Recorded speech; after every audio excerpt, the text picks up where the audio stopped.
Hi, this is Kayla and Chloe interrupting before the start of the show to say that the nomination period for the Crit Awards is now open and it will run until the end of April. If you are fans of Game Soup, the game design podcast, you could nominate the podcast itself for Best Upcoming Podcast, which is any podcast that's been going for less than 2 years, which is still currently us as time of the nomination period. Or you can nominate both me, Kayla, and Chloe for Best Podcast Host. You can nominate us as a team, I believe is how that works. You don't actually need to decide which podcast host you prefer. Also, both of us, some of the things we released last year may be eligible for other categories. I have a post on my Tumblr about stuff. But yeah, just look through and think about your favorite people, which I can only assume is us.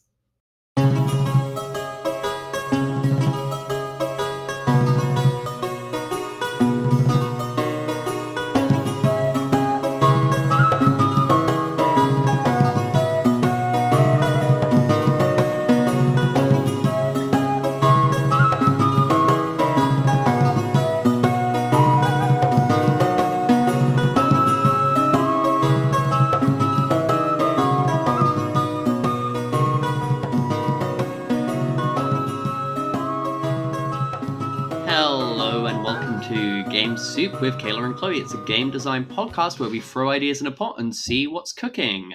I'm Kayla. How's it going today, Chloe? It's good. I'm not feeling quite so worn out as I have been for the past week or so. We did take a little break between episodes, but I survived Minecraft opening weekend at work, so anything's possible now. Oh yeah, God, it's been half term, right? No, Easter holidays starting next weekend. Oh man. Huh. But yes, I work in a cinema and a Minecraft movie came out. So it was the busiest it's ever been in that cinema that I work in, ever. It's been open for 10 years. And on the Saturday, we had more people coming in we had more admissions than any other single day ever. Damn, that is wild. I assumed the movie had been doing well. I didn't realize it had been impressively well. You know what I mean? Beyond just it's not just people going into Minions and doing memes and stuff. It's actually full up every single showing. Damn, that is wild to me. But you've survived Minecraft opening weekend and you're rip ready and roaring to go to the Easter holidays as they come up. Yeah, it's going to be even worse. Yeah, I believe I mentioned on a previous podcast I was taking a bit of a break from game stuff. And then I realized after maybe I think it was almost a month. At the end of almost that month, I realized that that was a bad approach. No, I know, I think it was a very well-intended thing. Is it me going, for personal things, I'm not still going to go, I can't go into a podcast. I've been filling out a bunch of forms and assessments and stuff, and it is stressful because it's a process that is designed to stress you out and make you feel bad. So I was I don't have time to do game stuff at the same thing. I should park that, and rather than burning out on it, trying to do it in just this thing. And that's such a nice intention and good idea I had, but the actual effect of it is I'd cut myself off of doing anything creative, which is a very fulfilling thing, and also I'd meant that any of my days where I wasn't having to deal with this ultra stressful thing is then just a really open day where it's I'm technically not doing anything, I'm technically resting. And actually, yes, rest days are very important, but I think having only rest days or high intensity days and no days where I can just neatly structure my day around a couple of tasks. Yeah. I think it was a too all or nothing approach. So I am back to games. I haven't really publicized it anywhere because I've been in a bit of a fibro flare. But I have reopened my web store just for sort of soft orders, and then I'm doing sort of little bits or pieces. I'm still not going to go dive into a Kickstarter right now, just because I'm I feel doing that while and then like say the day before it launches getting a letter from Pip or something, I'm like, I think that would be a bad recipe.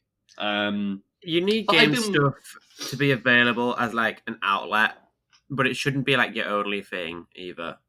So yeah, I mean, yeah, this goes into I guess a bigger question about like the balance of a person's life, which I feel is not really the vibe of our podcast. So this week we're going to make a game based on Maslow's hierarchy of needs. Boring. But actually, no, I do want to talk about a game because I last weekend saw the TV Glow. Have you seen the TV Glow? I have. I can't. Well, I mean, I think like in real life, I've not seen the movie. I saw the TV Glow. I think like per the whatever metaphor it's making, I think I have seen it. Glowing. Yeah, I mean, for whatever it's worth, I'd say like the plot of the film has not got this. The TV Glow is not like an element within the film; it's the name of the film. So yes, I have seen the pink opaque, and to me, it was Kids Next Door. Yeah, that's interesting. I, while watching it, realized like, so obviously Buffy's an obvious one, and I know people have brought up other things. A big thing for me is I was like, oh, Power Rangers, especially the way like Monster Smoke. You have just mentioned to me you've not seen the film, which I would really recommend it. I know this is probably not shocking to anyone. But I had a weird thing where like I'd been really excited about seeing it, and then when it came out in cinemas around here, I suddenly sort of, I guess I was in a bit of a low mental health thing, and I ended up developing this fear of like, oh, I'm afraid it's going to affect me, and maybe like set me off in a big way, which I think was just weird mental health stuff. But also the other thing I had was I'd afraid I'd find it really emotionally overwhelming, and I was suddenly worried about doing that, like being in public with that. And I think I realized while watching it that it's a very tragic film, but I think I realized it didn't necessarily create this overwhelming flood of emotion. Like, it was very heartbreaking, but I didn't break down crying, is what I guess I'm saying by that. And I think it's because, yeah, it's a tragic film, but it's a tragedy that just, like, super didn't happen to me. Like, I wrote a little letterbox review where I said it's like when a bus passes you a bit too quickly, and you're suddenly like, you feel like for a second you can see there's something like an that didn't timeline where happen. you got hit by it, yeah.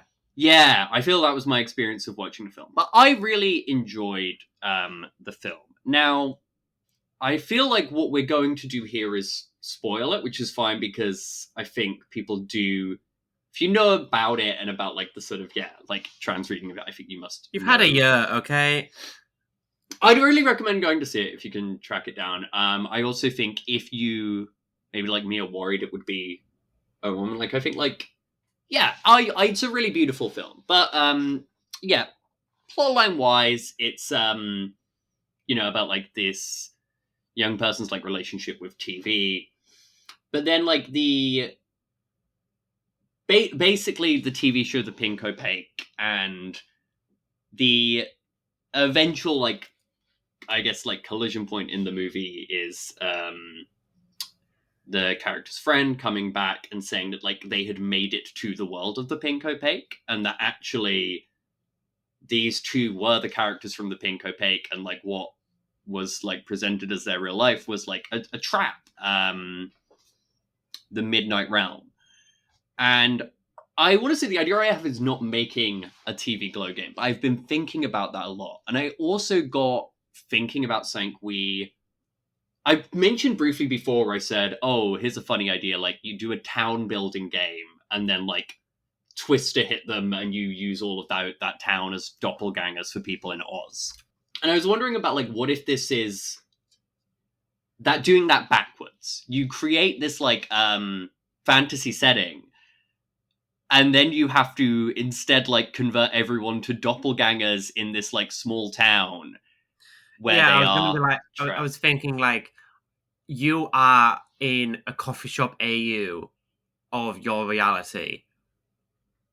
Yeah, I mean, or more it's or like you've been trapped in that other world, and the game would be in some ways about like flipping back to this like fantasy realm in a sort of Narnia Oz way. I also like the idea of like doing this as maybe a bit of a like 6-part like campaign where you do keep flipping back and like the fantasy world starts bleeding into the real world, like, because the real world is the mundane one, but we're told by the game it's like, well, this isn't real, this is a trap.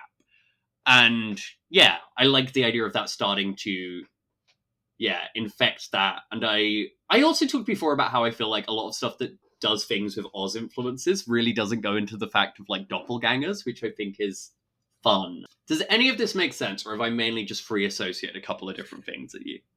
See, I'm not super big on Oz stuff. Do you mean by like doppelgangers being like reflections of whatever real thing is as the fantasy thing?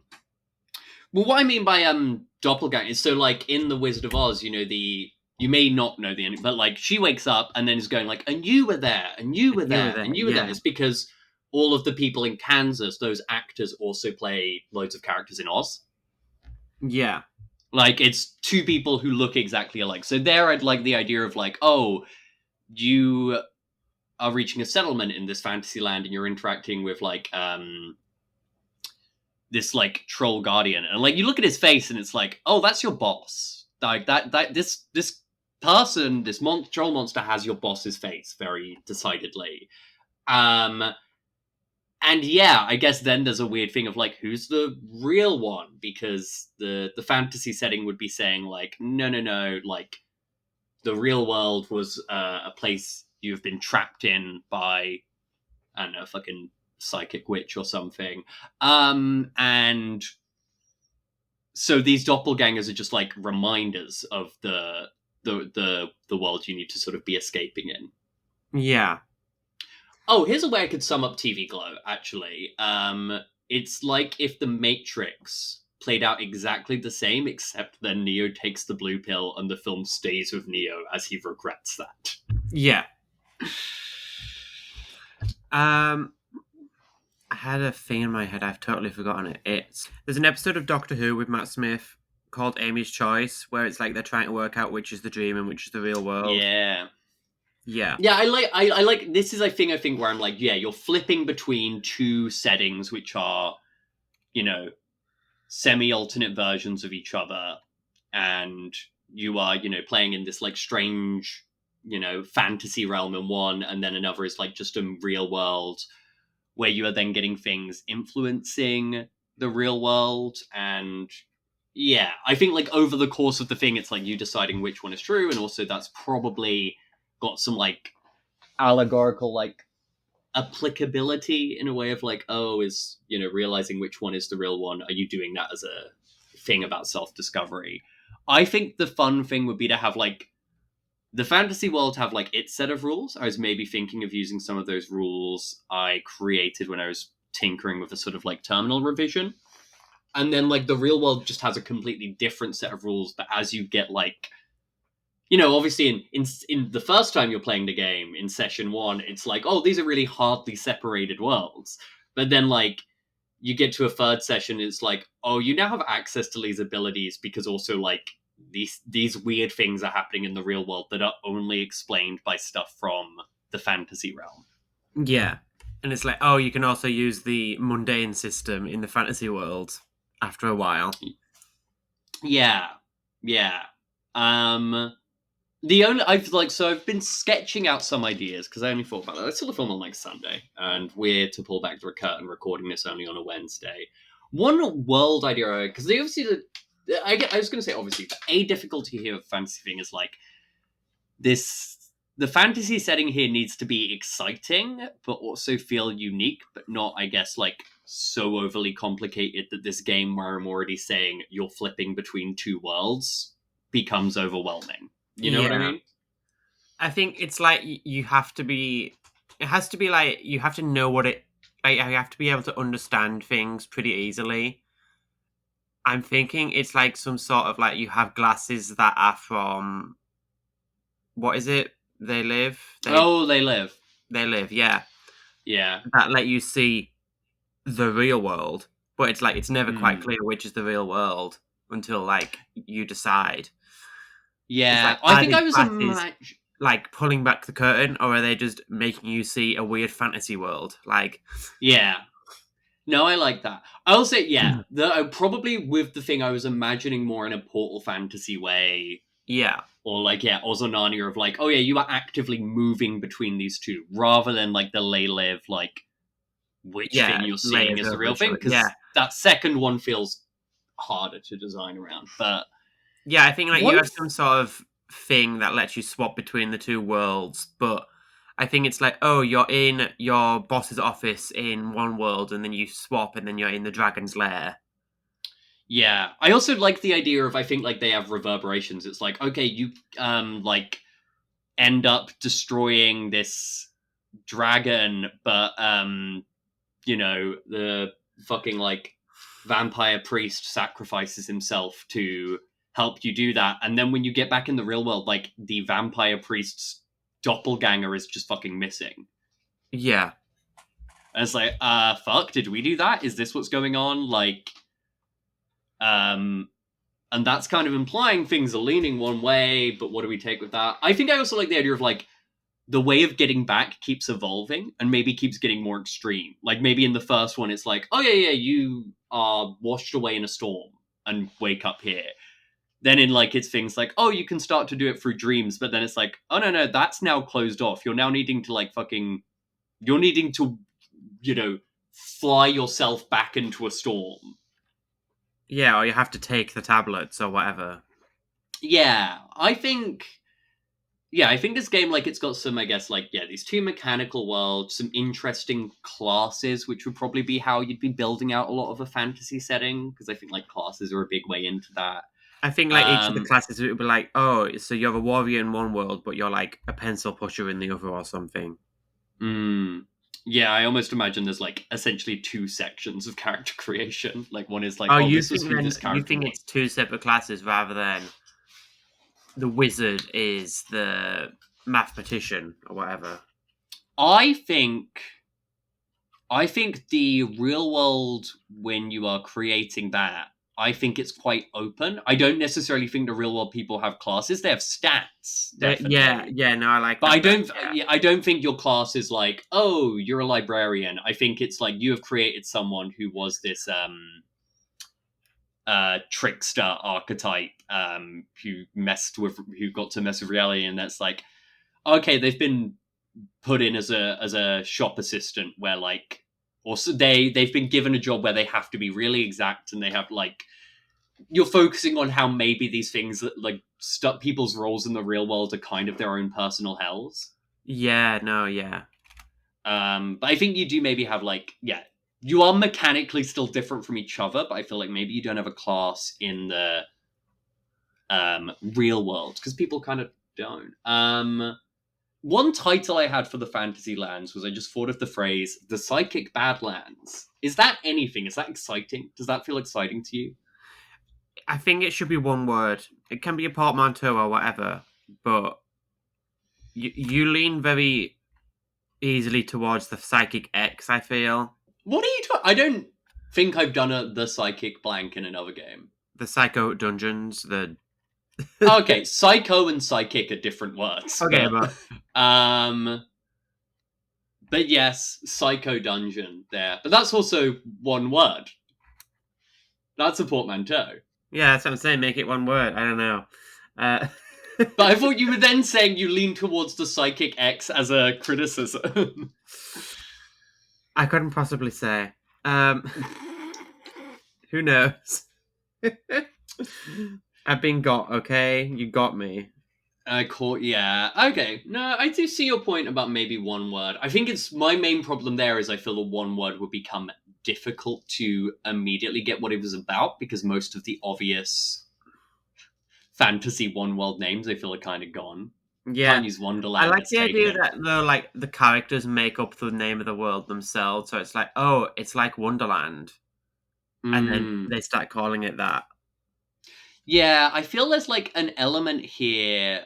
This is the thing I was thinking is interesting, because I do think this game has, you know, it's two sets of rules, it's two sets of characters. I think then it also has like a campaign structure where it talks about like a game's mechanical evolution and some like chapter breaks and maybe some scenarios in the fantasy world which are a bit like flexible and reworkable.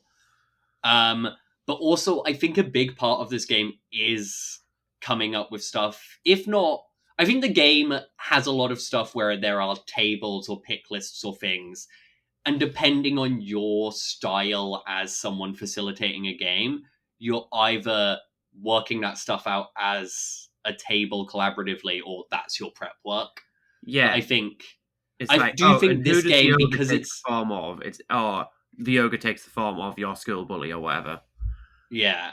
But I think, like, this can't... I think it does need, like, a lot of, like, facts being established by either a GM or the players as a whole. My preference as a person running games would be the table as a whole, but I understand some people preferred with prep things. Yeah. But either way, I'm thinking about that, like, baseline conversation we had before from Ty Mindstorm's blog about, like, if you stretch too far out. And I'm like, yeah, I think the way in this situation where I've got a kind of weird premise is to make players use their own baselines rather than trying to predict what their baselines are as a text.